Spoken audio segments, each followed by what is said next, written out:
뉴스 신세계 MBC 이정은 기자 오셨습니다. 어서 오세요. 네, 안녕하세요. 네, 반갑습니다. 오늘 뉴스 곧장 알아보겠습니다. 이해운 기획예산처 장관 후보자 청문회가 드디어 열렸습니다. 네. 많은 분들이 궁금해했는데 의혹이 해소가 된 부분이 있을까요? 저는 별로 해소됐다는 느낌을 못 받았거든요. 그러니까 네. 지난 19일에 이제 자료 제출이 미흡하다는 이유로 한 차례 무산이 돼서 오늘 가까스로 열렸잖아요. 그렇죠. 그래서 사실 국민 여러분도 오늘은 그럼 설명을 다 들을 수 있는 거야? 라고 기대를 좀 하셨을 겁니다. 일단 오늘 잠깐 이제 그 상황을 좀 스케치를 해드리자면 네. 이제 19일에는 아예 입장조차 못했었거든요. 그렇죠. 후보자가 이미자 위원장이 이제 청문회 개최 선언을 안 했기 때문에 그때 입장도 못했는데 오늘은 일단 처음부터 앉아 있기는 했습니다. 근데 이 후보자가 지명되고 나서 제일 처음으로 이제 제기된 의혹이 네. 보좌진에 대한 언어 폭력이었잖아요. 네. 그래서 국민의힘 의원들이 야 하고 느낌표가 6개 찍힌 손팻말을 모니터 뒤에 이렇게 딱 붙이고 대단히 얌전하게 야 하셨지만 네네. 사실은 훨씬 더 네. 높은 소리로 해야죠. 이렇게. 청취자분들이 스트레스 받으실까봐. 네네. 그래서 그걸 붙여서 이제 여당이 이거는 좀 떼달라고 이제 요청을 해서 일단 요거를 수용하면서 팻말은 철거가 됐고요. 네. 자료 제출이 미흡하다라는 지적은 오늘도 이어졌습니다. 그래서 이런 공방을 거의 30분 넘게 하다가 10시 40분이 돼서야 후보자가 선서를 할 수 있었습니다. 네. 아무래도 이제 가장 관심을 모았던 건 그 원펜타스 아파트 부정 청약 의혹. 부동산 문제가 워낙 예민하니까요. 그렇죠. 한국에서는. 그래서 이미 결혼한 아들이 혼인 신고를 하지 않은 채 용산에 신혼집을 놔두고 미혼인 것처럼 부모님 주소지에 등록이 돼서 이른바 위장 미혼으로 청약 가점을 높였다는 건데 네. 이게 사실이면 주택법 위반으로 처벌받고요. 청약 당첨이 취소되니까 이거 집을 내놔야 됩니다. 네. 그래서 말끔하게 해명이 됐는지 의문입니다. 일종의 해명은 이런 거였습니다. 당시에 결혼을 막 했는데 아들 부부 사이가 너무 안 좋아서 아마 우리와 함께 살게 될 줄 알았다. 그런데 이게 청약이 끝나고 나서는 또 그냥 멀쩡히 잘 살았어요. 네. 그렇죠. 그렇습니다. 그래서 그 날짜들이 너무 딱딱 아구가 맞게 떨어졌다고 네네. 할까요? 그래서 이제 이게 일부러 그랬던 거 아니야라는 의심을 하고 있었는데요. 이 후보자의 답변 듣고 대화 이어가겠습니다. 네. 혼례를 올리고 곧바로 좀 문제가 생겼습니다. 두 사람의 관계가 깨어진 상황이라 최악으로 치달았습니다. 그래서 당시 저희는 그 혼례를 유지하기가 어렵다고 생각했습니다. 그래서 장남은 저희와 함께 이제 계속 있을 수밖에 없는 상황이었고 저희와 함께 간다고 저희는 생각했습니다. 그러니까 이제 결혼 전에는 반반 돈을 내서 용산에 전셋집도 마련을 했는데 결혼식을 하자마자 나이가 나빠져서 그러니까 사이가 나빠져서 못 살겠는데 싶어서 아들이 어쩔 수 없이 부모와 지냈다는 겁니다. 네. 하지만 그 이후에는 이제 많은 사람들이 노력을 해서 관계가 회복됐다는 취지로 대답을 했는데 이게 네. 그러니까 결혼식을 한 건 23년 12월인데 그렇죠. 아파트 청약 마감된 건 24년 7월. 그리고 마감되고 이틀 뒤에는 아들이 신혼집으로 갔단 말입니다. 7개월 동안만 딱 사이가 안 좋았다가. 그러니까 그럴 수가 있는가 하는 생각이 들었는데 그러니까 이런 네. 설명을 듣고 며느리 세계 최고의 효부가 아닌가요라는 뜻밖의 칭찬이 나왔습니다. 그러네요. 이게 며느리가 하신 게 보면 시간 라인이 기가 막힙니다. 청약 모집 공고 직전까지는 후보자와 시아버지가 보태준 전셋집에 용산 전셋집에 놔뒀다가 후보자 가족이 거기에 전입해야 되는 시기가 오니까 기가 막히게 본인이 빠져줘요. 이것만 보면 며느리랑 장남이랑 사이가 안 좋았던 게 아니고요. 거의 세계 최고의 효부 수준입니다. 시아버지 시어머니가 대박 로또 청약 받을 수 있도록 결혼도 했는데 주민등록도 안 합치고 혼인신고도 기다려주고 완전 효부 아닙니까? 이런 효부를 이런 식으로 국민들 보고 계시는데 매도해도 되는 거예요? 그러니까 보통 이제 청문회를 하면 여당 의원들은 좀 좋게 넘어가 주려는 그런 태도가 사실 아무래도요. 보이긴 하잖아요. 네. 그래서 뭐 좀 정책 검증을 좀 더 적극적으로 한다라든지 어떤 개인의 생활에 대한 지적은 약간 지양을 한다든지 그렇죠. 원래 그런 분위기가 있는데 오늘은 그렇지 않았습니다. 그래서 진성중 의원이 청약 신청을 할 때 미혼인 자녀만 부양 가족으로 인정이 되는데 네. 사이가 나빴다고 해서 이걸 이용해서 청약을 신청했다면 이거 불법 아니냐. 집을 내놔야 되는 건 아니냐라고 지적을 하면서 후보자에게 그래서 집을 내놓을 거냐라고 네. 물었더니 내놓는다는 말은 안 하고요. 수사기관의 결정에 따르겠다고 대답을 했습니다. 아마도 서류상으로는 미혼이었으니까 네. 서류상을 따지는 것 같습니다. 네, 알겠습니다. 논란은 또 있었습니다. 국민 모두가 듣게 된 이 문제, 네. 갑질 논란과 관련돼서는 당시에 사과를 했다고 얘기를 했군요. 그렇습니다. 그러니까 당사자는 당시에 바로 사과를 했다. 그런데 네. 그 사과가 전달되지 않은 것 같다. 근데 원래 상대방에게 전달이 돼야지 사과잖아요. 그렇죠. 혼자서 하는 건 사과가 아니잖아요. 혼자서 누군가에게 나는 사과의 마음이 있다는 걸 전해주라 뭐 이런 걸 했다는 얘기겠군요. 근데 상대방에게 그게 전달이 돼야지 진정한 그렇죠. 사과인데 당연하죠. 그것은 좀 뭐 서로의 생각이 다른 것 같습니다. 그러면서 반성을 하면서 고쳐 나가겠다라고 했고요. 그러면 이제 강선우 의원 같은 경우에는 여성가족부 장관 후보자 당시에 사실 갑질 문제로 그렇죠. 낙마를 했잖아요. 그래서 그때 낙마를 했었다. 그럼 당신은 사퇴할 생각이 없냐라고 물었더니 사퇴 요구에는 응하지 않았습니다. 그리고 이제 개혁신당 천하람 의원이 그 이른바 비망록이라는 걸 입수를 했다면서 그 내용을 다양하게 좀 제기를 했었거든요.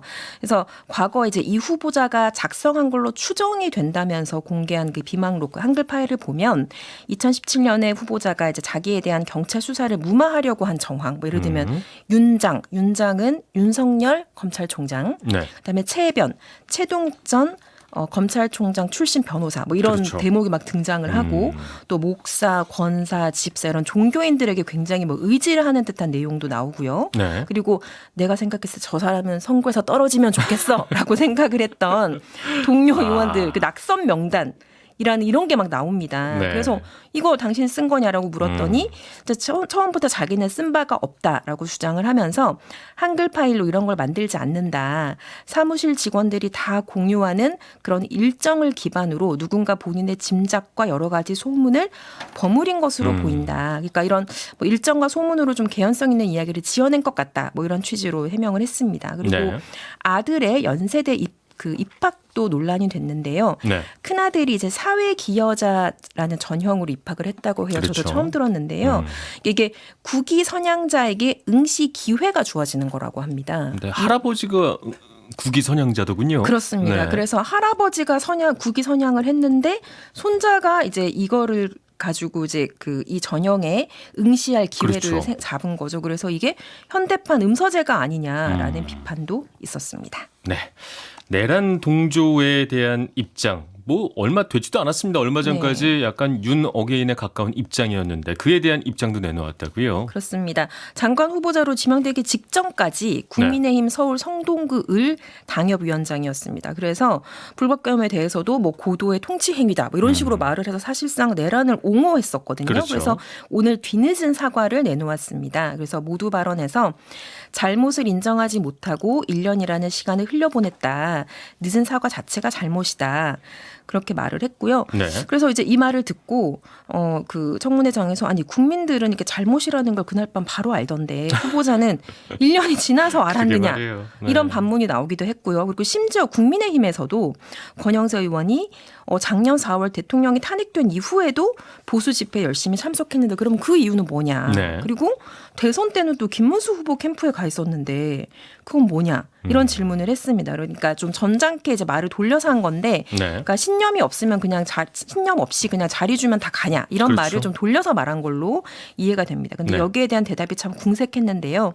김문수 후보는 나를 정치에 입문시켜준 사연이 있다. 그리고 그 캠프에서는 다양한 사람이 임명장을 받았다라고 말을 했습니다. 네. 이게 보면 전반적으로 해명이 다 궁색하다 네. 이런 느낌이 드는데 청와대에서는 임명을 강행할 걸로 보시나요? 어떻게 생각하세요? 근데 그제 그 기자회견에서도 이제 지명을 한 당사자인 이재명 대통령도 네. 좀 문제가 있어 보인다라고 그렇죠. 말을 했잖아요. 그러면서 이제 검증이 어려웠다는 점을 좀 토로하기도 했고 또 보수 진영에서 5번이나 선거에 공천을 해놓고 이제 뭐 갑질이라든지 이런 거는 자기들만 알던 거를 마피아가 보복하듯이 이제 와서 문제를 삼는다 이런 식의 불만도 드러냈는데 네. 그러니까 당시 뉘앙스가 이제 청문회 청문회에서 설명조차 안 듣고 지명 철회하는 것은 좀 지명한 입장에서도 좀 부담스럽기 때문에 네. 청문회 설명을 좀 들어보고 결정을 하겠다. 그래서 이번 주말에 저희 기자들이 조금 긴장을 해야 되지 네. 않을까. 혹시나 소식이 네. 있을까 저희는 좀 살펴봐야 될 것 같습니다. 근데 이렇게 일반 시민들 입장에서는 저거 어차피 저렇게 해명을 한다고 해도 통과 안 될 것 같은데 네.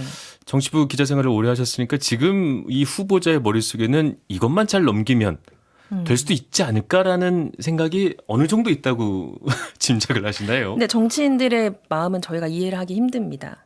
될 수 있다고 보는 건가요, 그럼? 왜냐하면 그 권력에 대한 의지가 굉장히 강하기 때문에 네. 저희가 그런 사람들을 많이 관찰을 하지만 그들을 이해하기는 어려운데요. 아. 본인은 돌파할 수 있다고 생각을 했기 때문에 오늘 청문회장까지 그렇겠죠. 나와서 다 설명을 하는 거 아닐까요? 네. 알겠습니다. 주말에 또 어떤 일이 일어날지 지켜보도록 하겠습니다. 정청래 민주당 대표 어제 이제 합당 제안을 했다가 후폭풍이 무척 거셉니다. 그러면서 오늘 이런 얘기를 했어요. 사과할 각오로 합당을 제안했다. 네. 조국 혁신당과 말이죠. 어떻게 지금 진행이 되고 있는 겁니까? 그러니까 이제 합당 자체는 언젠가 이뤄질 일이라고 양당에서 모두 생각은 하고 있었습니다. 그런데 네. 시점을 두고 이제 왜 굳이 지금이냐, 이 의도가 뭐냐 이런 의문이 이어졌습니다. 그러니까 방법이라든지 시점이라든지 이런 거를 이제 정하는 과정에서 당내 구성원들의 의견을 수렴하는 절차가 있어야 했는데 그런 거 없이 그냥 거칠게 전격적으로 던진 거잖아요. 그렇죠. 그래서 오늘 이제 민주당 최고위원회가 충북 진천에서 열렸는데 어제 반발 의사를 공개적으로 표명했던 최고위원들이 아예 회의에 참석을 안 했습니다. 네. 최고위원이 7명인데 이 중에 3명 이현주, 강득구, 황명선 최고위원은 아예 안 갔고요. 네. 서울에서 따로 기자회견을 열었습니다. 그래서 어제 이제 논란이 계속 이어지고 있으니까 일단 정청래 대표는 좀 몸을 낮추는 듯한 모습을 그러게요. 보이기는 했는데 그러면서도 지방선거에 대비해서 합당은 추진해야 한다. 이런 뜻을 재차 강조했습니다. 네. 발언 듣고 또 이야기 이어가겠습니다. 합당 문제에 대해서 한 말씀 드리겠습니다. 어제 저의 합당 제안으로 놀라고 당황하신 분들이 많았나 봅니다. 여러 가지 불가피성과 또 물리적 한계 등으로 사전에 충분히 공유해드리지 못한 부분에 대해서는 송구스럽습니다. 그런데 저는 이 부분은 당대표가 먼저 제안을 하지 않고서는 지방선거 전에 시간상 불가능할지도 모르겠다 하는 생각으로 사과할 각오로 제가 제안을 했습니다. 그러나 꼭 가야 할 길이라고 저는 생각합니다. 네, 이 발언에 이어서 네. 특정 개인의 이익이 아니라 당 전체 당원의 이익으로 작동해야 한다. 힘을 합쳐 싸우는 것이 승리의 길이다. 그리고 전당원 투표에서 가결되면 가고 부결되면 멈추는 것이다. 라고 강조를 했습니다. 그러니까 이게 이제 올해 8월 전당대회를 앞두고 정 대표가 연임을 위해서 그러는 것 아니냐라는 그렇죠. 의심이 있는데 이 네. 의심을 좀 의식을 해서 이런 말을 한 것 같습니다. 네. 근데 추진 과정이 이제 순탄치는 않습니다. 그러니까 지방선거 전에 합당을 하려면 최소한 지금으로부터 2달 안에 이게 끝나야 될 것 같거든요. 네. 그러니까 지방선거 후보자 등록이 공식적으로 5월 14일, 15일인데 그럼 아무리 늦어도 4월 말까지는 당내 공천이 마무리돼야 돼요. 그런데 정 대표는 이제 선거운동을 충분히 준비할 수 있도록 당내 공천을 4월 20일까지 끝내겠다고 했거든요. 네.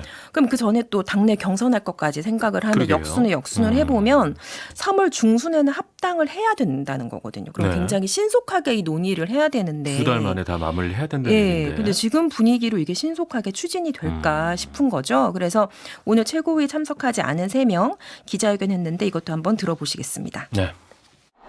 우리는 요구합니다. 첫째, 당대표의 공식 사과를 요구합니다. 둘째, 이런 식의 독선적 당 운영에 대한 재발 방지 대책을 요구합니다. 셋째, 합당 제안을 언제, 누구랑, 어디까지, 어떻게 논의하였는지 이제 당원들에게 즉시 진상을 공개하십시오. 제대로 된 통합을 위해서라도 정청래식의 독단은 이제 끝나야 합니다. 더 이상 용납할 수 없습니다.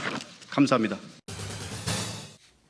입장이 꽤 강경하죠. 네, 강경하네요. 네, 여기에다가 당내 초선 의원 모임 더 민초도 오늘 긴급하게 이제 단체 SNS 방에서 합당 관련 의견에 지금 회람을 하고 있다고 해요. 그래서 네. 회람을 해서 동의를 하면 뭔가 서명을 받는다고 하는데 지금 그 작업이 진행 중인 것으로 전해졌습니다. 알겠습니다. 정청래 대표 약간 당황하지 않을까 이런 생각도 드는군요. 그렇죠. 네, 그렇습니다.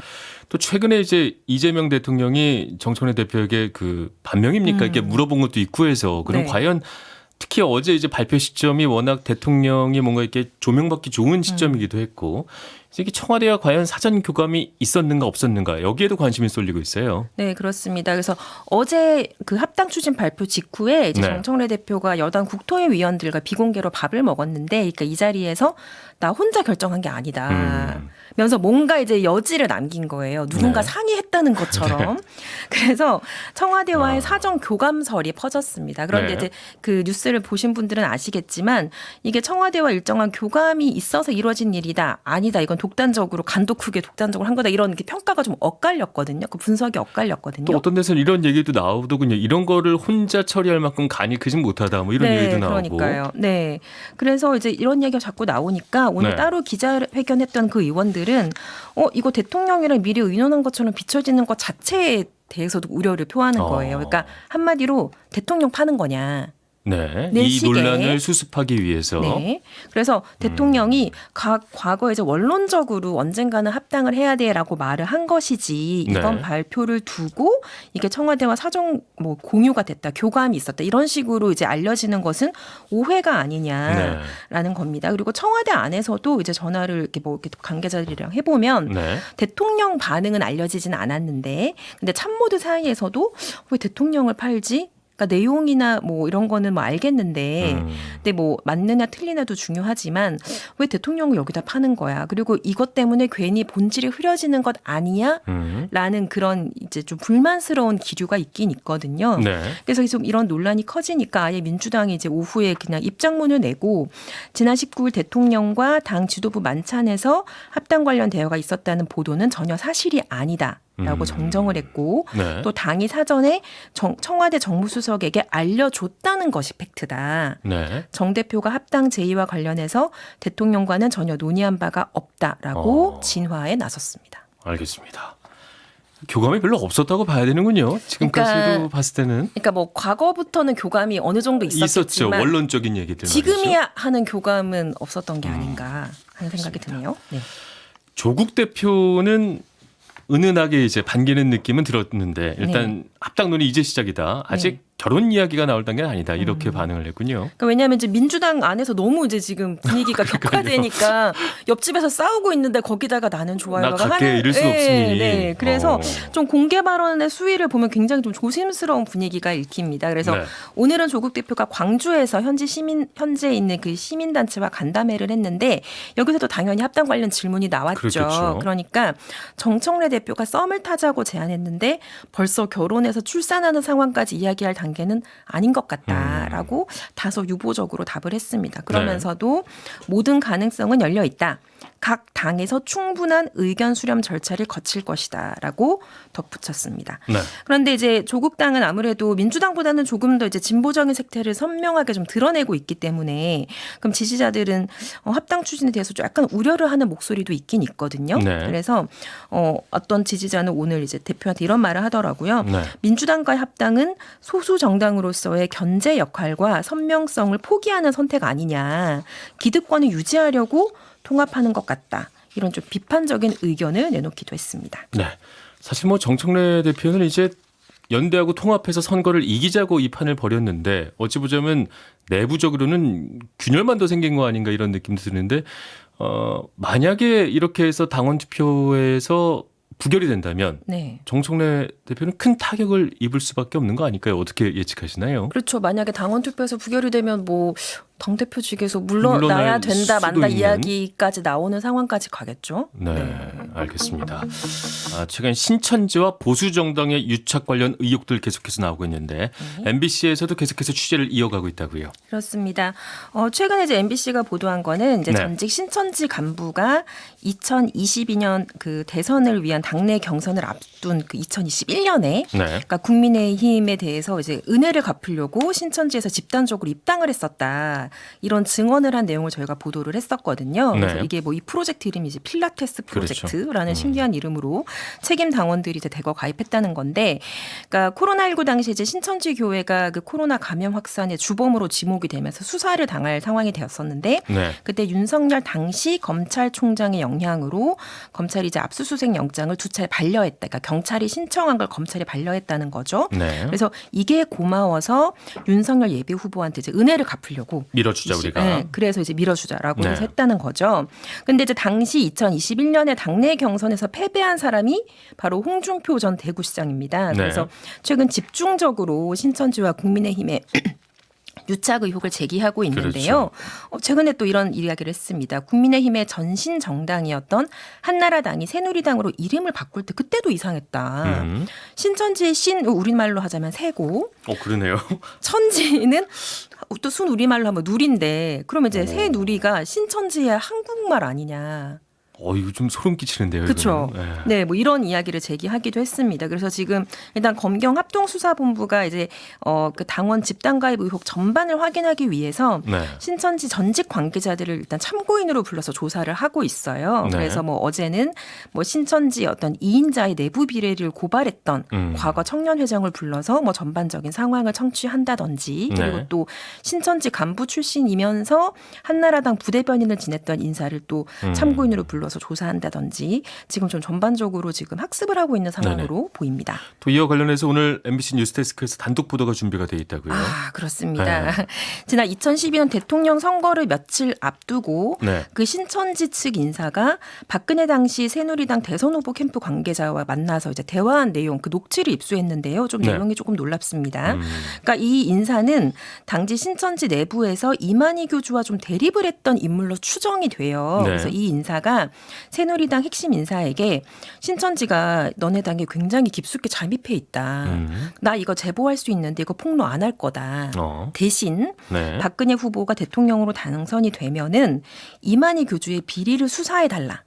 그러니까 네. 뭔가 이 교단 내에 자기들 간의 그렇죠. 어떤 권력 세력 싸움. 다툼이 네. 있을 수 있는데 그런 걸로 이제 이해가 돼요. 그러니까 네. 캠프 실세들이 아니 대선이 며칠 안 남았는데 이러면 어쩌냐라고 하면서 좀 달래고 무마한 정황이 녹취에 담겨 있었습니다. 네. 그리고 또 그 신천지 신도와 캠프 인사들 그 대화 내용 보면은 네. 좀 당원 가입이나 뭐 유세장에 인력을 동원하는 그런 것뿐만 아니라 뭔가 선거 비용까지 혹시 지원한 것 아닌가 하는 의문이 드는 네. 그런 정황이 있는 말도 오고 갔거든요. 그래서 이 내용 오늘 뉴스데스크 꼭꼭 봐주시면 감사하겠습니다. 네.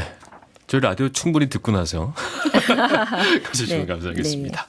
쿠팡 관련해서 이제 국내 여론이 워낙 안 좋은데, 근데 한국 정부가 쿠팡을 차별하고 공격하고 있다, 뭐 이런 청원이 들어갔다고요? 그렇습니다. 쿠팡에 투자한 회사 2곳이 이제 미국 정부 USTR에 청원을 제기하면서 ISDS 중재 절차도 착수할 수 있다라고 밝혔는데요. 네. 그러면서 이재명 대통령이 이제 지난 그 12월에 뭐 국민한테 피해를 주면 엄청난 경제 제재를 당한다. 잘못하면 회사가 망할 수도 있겠구나. 이런 생각이 들 정도로 좀 조치를 해야 되는 것 아니냐라고 이제 좀 다잡는 식으로 이야기를 했는데 네. 이거를 가지고 한국 정부가 약간 친중 성향이라서 미국 기업을 공격한다는 식으로 주장을 한 거예요. 어처구니가 없군요. 그러면서 이게 이제 베네수엘라나 러시아 같은 전체주의 국가에서나 볼 수 있는 일이다라고 주장을 네. 했는데 이 청원을 한 투자사가 2곳입니다. 근데 각각 1%도 안 되는 쿠팡의 지분을 갖고 있는데 뭐 소액주주도 권리를 뭐 주장할 수 있죠. 근데 네. 이 한 곳의 창립자 겸 파트너가 쿠팡 이사회 멤버였던 것으로 확인이 됐습니다. 네. 그러니까 청원 사주인가 이런 의심이 들 수 충분히 있는데 그럴 수 있는 상황이군요. 네, 일단 쿠팡은 자기들과 관련이 없는 일이라고는 해명을 했습니다. 네, 지금까지 뉴스 신세계 MBC 이정은 기자와 함께했습니다. 나와주셔서 감사합니다. 네, 감사합니다.